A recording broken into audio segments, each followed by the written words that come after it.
Jesus was not a man of comfort, conformity, or compromise. He walked dusty roads with the poor, ate with outcasts, touched the untouchable, and spoke truth that rattled the powerful. His life was a revolution of compassion, a radical invitation to reorder society around love, justice, and humility. Yet in the president's America, Jesus' message has been softened, diluted, or ignored, replaced with values he himself challenged at every turn. Jesus taught that the meek would inherit the earth. He blessed the peacemakers, promised comfort to those who mourned, and uplifted the poor in spirit. In contrast, the president often glorifies dominance, aggression, and winning at any cost. Where Jesus embraced weakness as strength, the president prizes self-assertion and power. Jesus turned the other cheek, rejected vengeance, and called for forgiveness not once, but 70 times 7. The president too often answers insult with insult, harm with harm, retaliation with retaliation. Mercy is treated as weakness and forgiveness seen as surrender. Jesus declared that it is easier for a camel to pass through the eye of a needle than for the rich person to enter the kingdom of God. He told his followers to sell what they had, give to the poor, and store up treasures in heaven. The president, meanwhile, exalts wealth as a symbol of success and security. Accumulation, not generosity,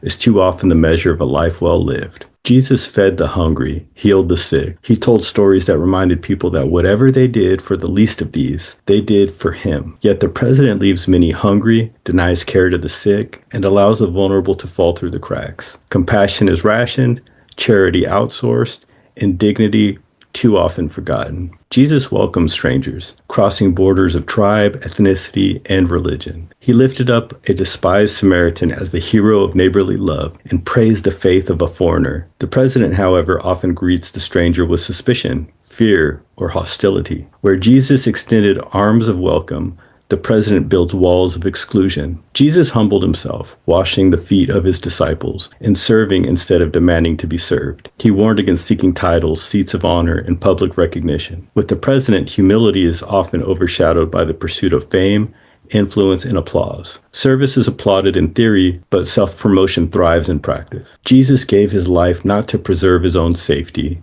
but to offer redemption to others. He embodied sacrifice for the sake of love. The president, however, frequently places self-preservation above self-giving and comfort above sacrifice. Jesus, the radical teacher, offered a vision of kingdom where love conquered hate, mercy triumphed over judgment, and the last became first. It was a world turned upside down, a hope both tender and revolutionary. The president remembers Jesus' name, but too often forgets Jesus' way. To follow Jesus would mean more than speaking his words. It would require embodying them. And that is the challenge the president has yet to accept, to embrace the radical, woke Jesus he has rejected.